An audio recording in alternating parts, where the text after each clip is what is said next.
Jamie wins again. Jamie wins again. Written by Lorraine Marwood. Illustrated by Jeff Hawking. Characters. Jamie is very shy and has a secret hobby. Penny is Jamie's next-door neighbor. Percy is the company representative for Absolutely Tip-Top Laundry Detergent. Chapter 1. The Secret Hobby. Jamie has a secret hobby.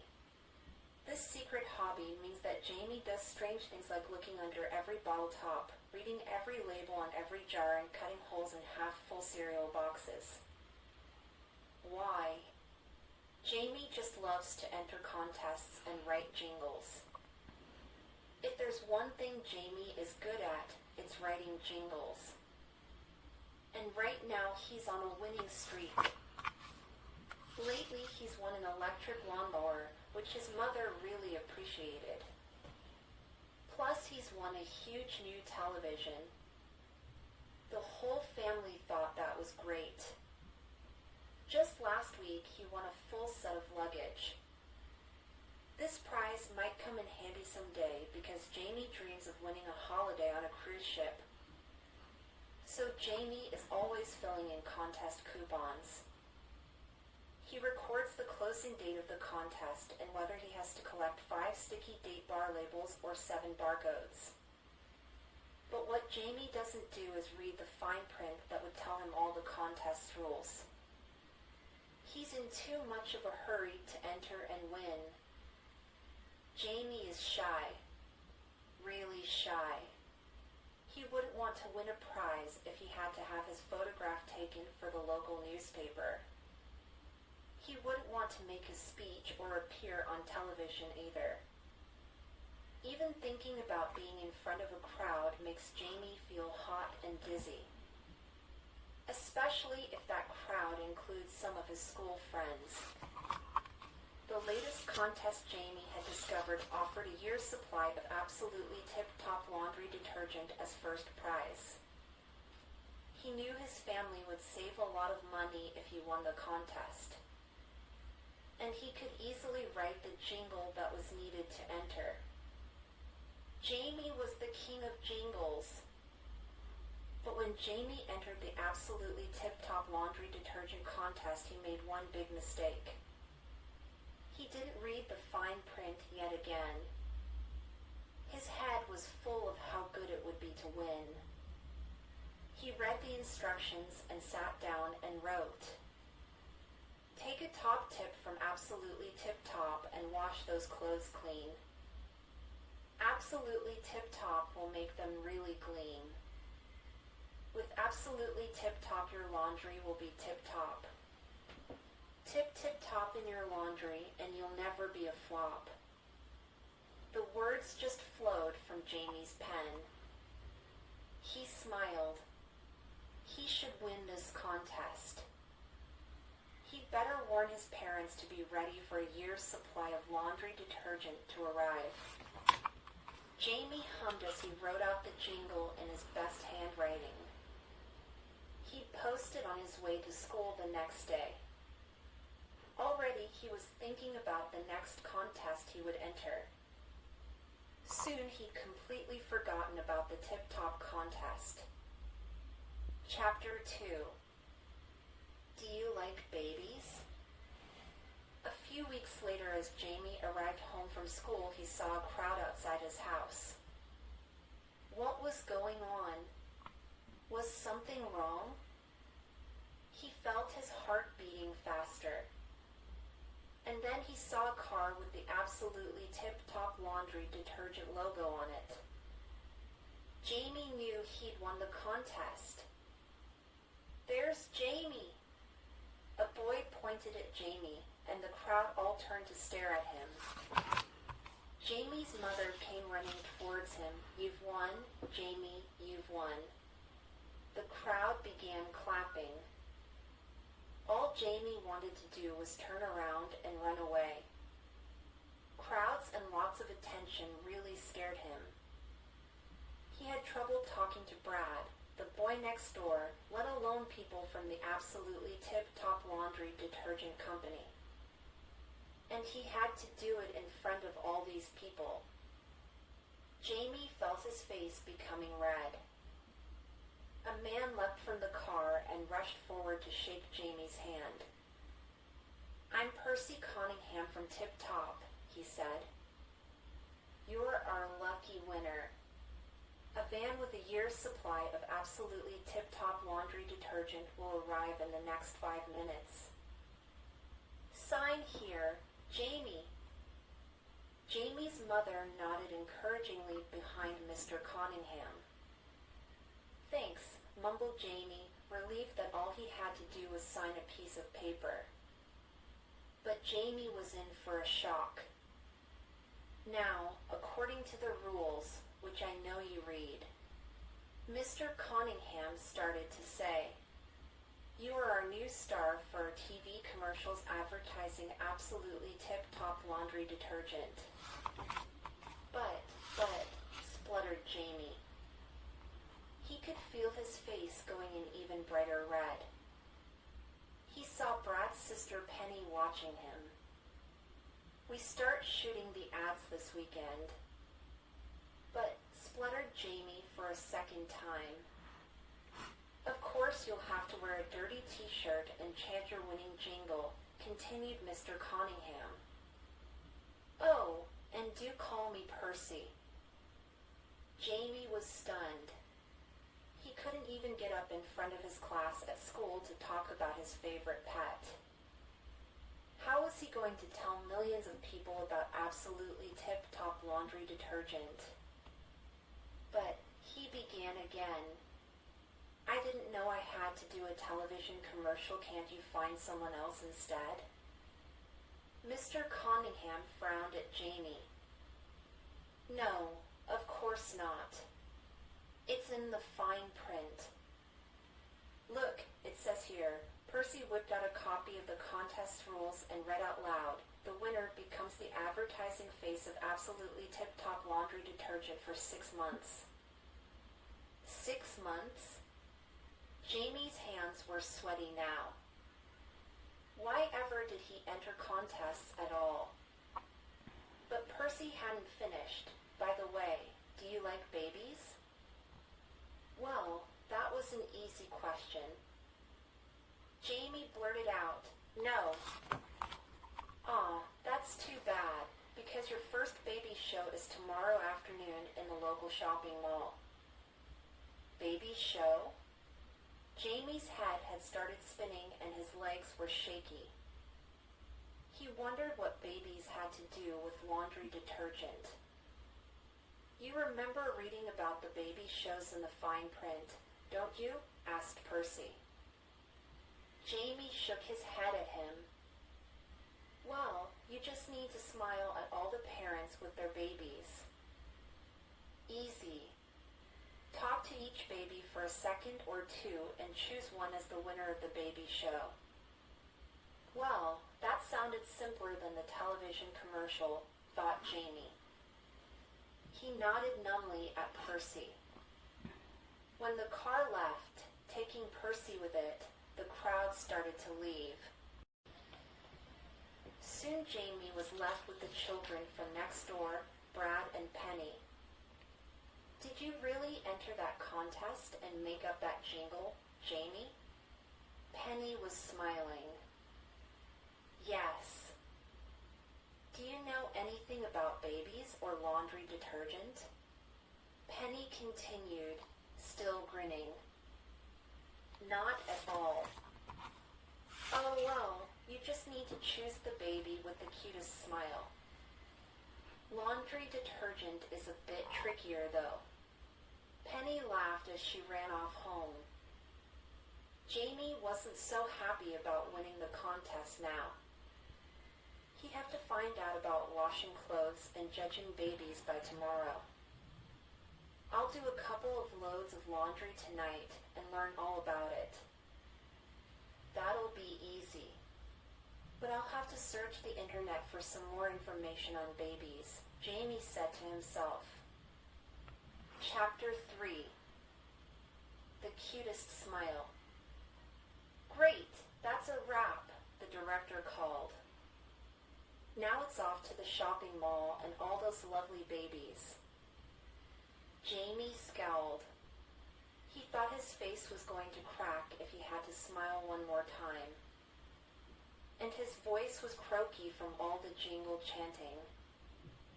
But the worst part was changing out of his dirty t-shirt into a fresh, clean t-shirt every time he did the jingle.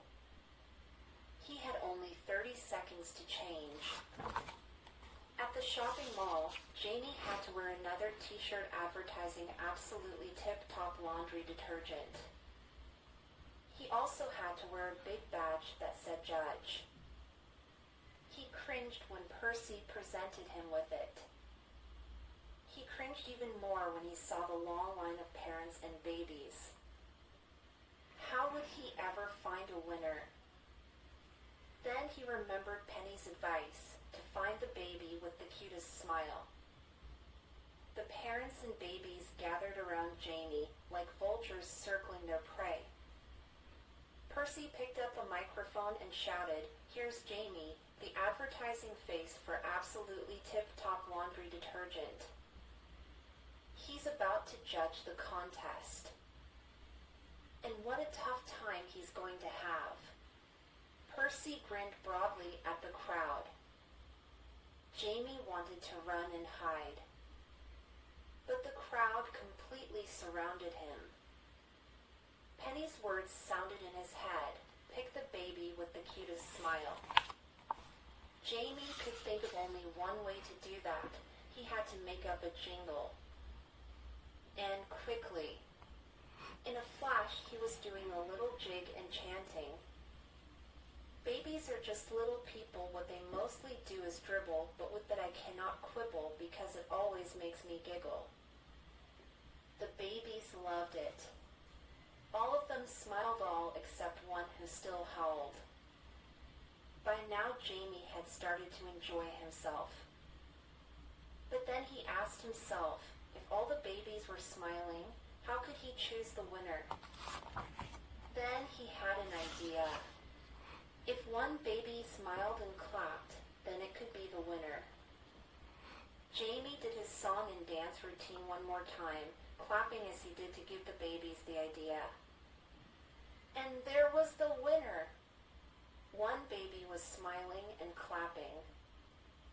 Jamie was very pleased with himself until he noticed Penny and a photographer. Penny was smiling and the photographer was clicking the camera.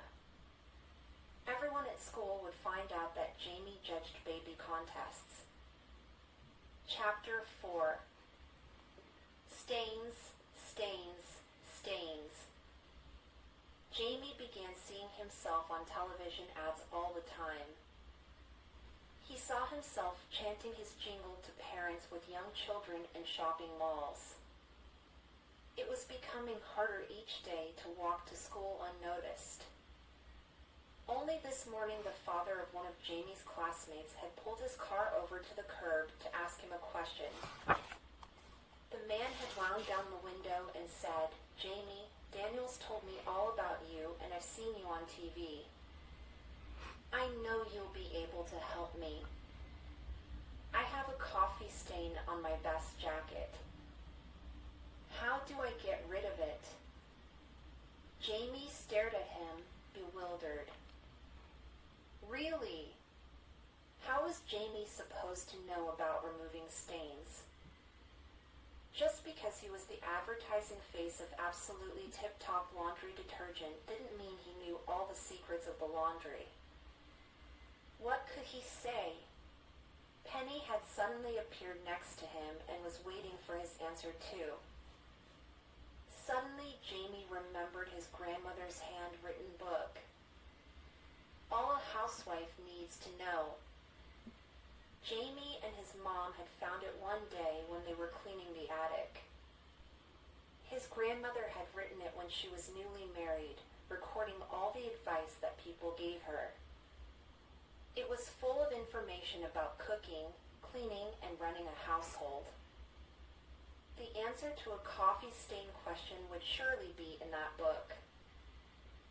Relieved, Jamie said, "I'll have to think about your question." Daniel's father thanked Jamie, smiled, and drove off. Penny tried to hide her grin. The questions didn't stop once Jamie got to school. Two girls he'd never spoken to before came up to him. One said, "My mom wants to know how to remove beet stains from my jeans." The other said, "My dad wants to get grass stains out of his best trousers." How can he do that?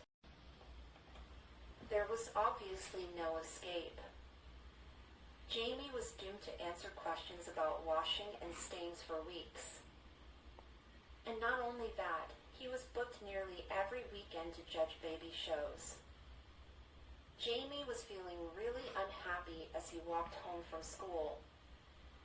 "I'm never going to have enough time ever again to make up jingles for other contests," he muttered to himself. As soon as he reached his house, he searched through lots and lots of boxes of old junk in the attic until he found his grandmother's all-important book.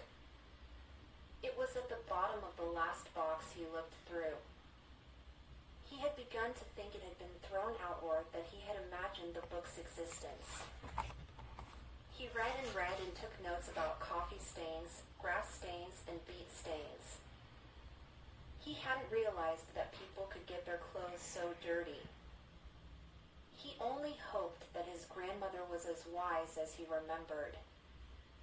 When Jamie had found the answers to the 3 questions he'd been asked, he continued to flip through his grandmother's book. Maybe she had a secret recipe for making babies smile. Slowly, Jamie became really interested. He forgot all about watching his favorite TV shows and all about making up contest jingles as he turned over the pages of his grandmother's book. He tucked away useful bits of information about getting rid of all sorts of stains. Just in case. There could be more requests from more people. Jamie soon forgot all about stains. He had begun reading the recipes in his grandmother's book. They sounded delicious. He was tired of entering contests. He needed a new hobby. He decided then and there to take up cooking. He rushed into the kitchen to make tomato and capsicum relish. He tried out all sorts of recipes from his grandmother's book toffee crunch popcorn, sticky date puddings, and the best hamburgers he'd ever tasted. Now, rather than being the only kid expert on babies and stains in the world, Jamie had a normal hobby. His parents were thrilled at being able to take a break from the cooking. And Jamie was pleased to stay at home, safe in the kitchen, not having to deal with Percy and all those babies and questions. So, between trips to the shopping malls and answering questions about stains, Jamie continued to try out his grandmother's recipes. But what Jamie didn't realize was that someone had noticed that Jamie had changed his hobby. Chapter 5. A New Hobby. It was Penny who noticed that Jamie had a new hobby. She'd smelled the best ever hamburgers as they sizzled on the barbecue. Hamburgers were her favorite food. She just had to visit Jamie. "You know what you should do," she said, as she licked the last hamburger crumb from her fingers. Jamie turned to look at her. "These hamburgers are just so good. You should write a cookery book using your grandmother's recipes. You'll be finished judging baby shows and being the advertising face of Tip Top in a few weeks' time."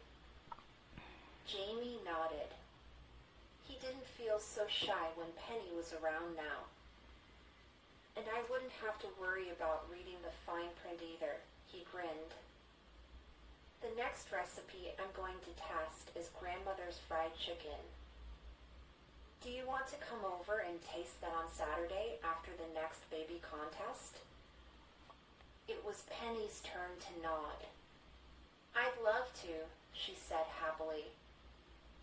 Some weeks later, Penny was still happily helping Jamie test his grandmother's recipes. You must have that recipe book nearly finished by now. Penny was licking her fingers yet again. Yes, I've made notes on all the recipes and I'm going to send the book to a publisher soon. This is a much safer hobby than entering contests, joked Jamie. On the same day that he finished advertising for the absolutely tip-top laundry detergent company, Jamie posted his cookbook manuscript to a publisher. Percy had tried to get him to sign for another 6 months, saying, "Our sales have really skyrocketed since you judged all those baby contests. You should continue with it. Jamie, you're a natural." But Jamie was tired of crowds, babies, and the smell of laundry detergent, so he had to refuse. Just when Jamie had started to settle into a comfortable television watching routine again, something unexpected arrived in the mail. It was a letter from the publisher. "Yes," Jamie yelled. "My book is going to be published." He signed the contract right away and sent it back. But once again, Jamie hadn't read the fine print. Just days later, a huge limousine showed up at his house. Another big crowd collected around it. "Quickly," said Miss Hassler, the publishing company's representative, "you've got 5 minutes to change into this chef's outfit for your first cooking show. Then afterwards we're going to the shopping mall." "Oh no," groaned Jamie. "Not another baby contest." "No, not a baby contest," said Miss Hassler. "It's a baby food contest." She smiled at Jamie. But he just groaned and got into the limousine.